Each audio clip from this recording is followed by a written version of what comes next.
I went to the doctor over the pandemic, and I was 380 pounds. Yeah, it's not what you aim for. I was aiming for 400. Trying to get that scooter, you know? And the doctor, she looked at the weight, looks at me and goes, we should do some blood tests. I'm like, that's probably a good call on your part. I can see how you got a degree. And if you don't know, that's where like a check for like your sugar, cholesterol, AIDS, all that good stuff. And everything came back where it's supposed to be, you know, minimal AIDS. Let's go. What pissed me off was like the way she read back the results, you know, like she was annoyed that I was healthy, you know?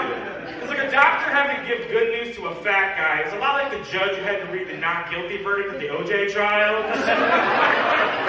Looking at that paper, like, it says you're good, but you fucking did something, alright? See you in civil court, I guess. I don't like going to the doctor, you know? Because when you're fat, it doesn't matter what you go in there for, somehow it's about your weight, right? Like, I could walk in there with a knife sticking out of my forehead, they'd be like, let me guess, fell from the knife in the bucket of chicken trick again? What?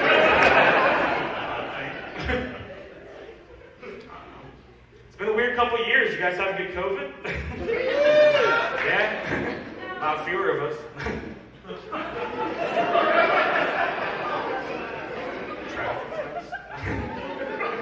A lot changed, you know, a lot changed. Anti-vaxxers, they had to fucking come up, oh my god. We saw that coming. There used to not be that many anti-vaxxers. It was like 5 of them. It was like my mom's friends and Jake McCarthy. Now there's so many of them all over the place. In Florida, of all places, which is weird to me. Because I don't know if you guys have ever been to Florida. I used to live there. People from Florida aren't scared of shit, okay? That's true, right? Yeah. I used to live there. I've seen people fight cops, wrestle gators, do blow off a Waffle House toilet seat, okay? These people aren't scared of shit. You try to hand them a vaccine, they're like, I just don't know what's in it, you know? I don't know if I trust it, you know? Everyone in Florida is Shakira. I'm not going to... I just don't know. As if that's a reason in America to not put something in your body. I just don't know the ingredients, alright? You know what else you don't know the ingredients of? A Shamrock Shake, okay?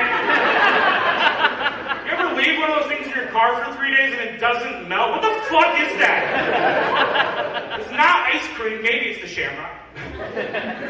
Every March, we line up at that drive-thru, like, fuck me up with that green juice, daddy. Yeah, I want the cherry. We just don't know what's in our food, that's my point. We don't know. I look at a food label, I can't read half those words. It's not just because I'm dyslexic, but that's part of it, you know? I thought kale was just gay lettuce until I was 18. Since I've eaten it, I've sucked 3 dicks, like it might be, you know, like...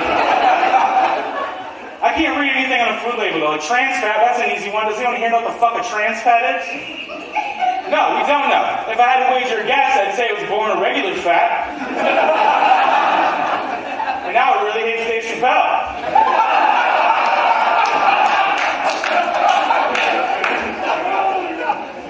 I like that joke. A lot's changed, a lot's changed. I'm different. I used to be a pretty liberal guy. I used to call myself a socialist, you know? And then the worker shortage happened, my first response was, fuck yeah, tear down the capitalist system. You don't want to pay us, you don't get this work. Yeah, but then I went to Taco Bell at 8:30 and they were closed.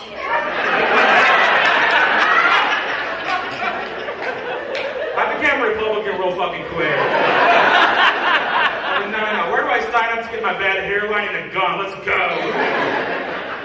Time to get off unemployment, Daddy needs a chalupa. That's all I'm saying. I think we need to pay customer service workers more though, Rick. Can we all agree? We can clap for customer service workers. Especially Subway people, they scare me. You ever go to Subway and you see like an adult behind the counter? You know? Not like a kid in the 20s, like a guy in the 40s. You're not supposed to be here, sir. Like, you look at his eyes, they're just black from all the fucked up shit that got him there, you know? Like, I walked into a Subway and he just goes, what do you want? Like a sandwich? Like, no shit, which one? Right? And when I first saw the footage of the Capitol riots on January 6th, my first thought was, it's finally happening. The Subway people are taking over. And then I look closer and I'm like, oh, it's just my dad's friends. That's fine.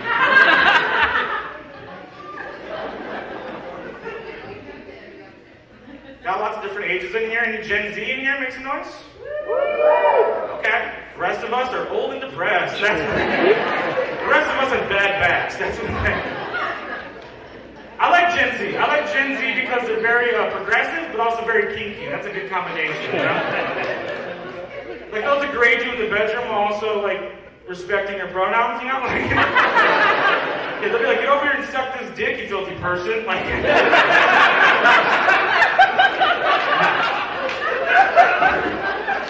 I'll leave you on this. Speaking of generations, I'm like a millennial, but I was right at the cutoff, you know, between like the internet and everything, which means porn changed a lot for me, you know? Like when I was a kid, if you wanted to watch it, you had to like sneak into like, your family living room at 3 a.m., like on that old ass computer, like a horny ninja, you know? That same computer that had pictures of your grandma on it, you know? And then by the time I was in high school, smartphones are a thing, right? So you can just watch porn everywhere and it's totally cool. Turns out it's not cool in most places. I'll check. But this is my routine, right? Is I go to school, I come home, I turn on the TV to drown out any of those noises. I pull out my iPod Touch and I just go to work, right? Well, one day I come home and Lion King's on the TV. And I'm like, alright, I'm gonna watch this once I'm done, but I don't want Mufasa's death throwing me off my game. So I pop headphones in. Because I have headphones in, I don't hear my dad coming down the stairs. Yeah. So he opens the door to see his only son jerking off to the fucking Lion King. Yeah. He never said anything about it, just kind of nodded and shut the doors again. Yeah. And then a few years later, I'm in college in Orlando, and I get a package from my dad. I open it up, it's a 24-pack of Trojan condoms. And on the front of the box, he just wrote, Hakuna Matata, motherfucker.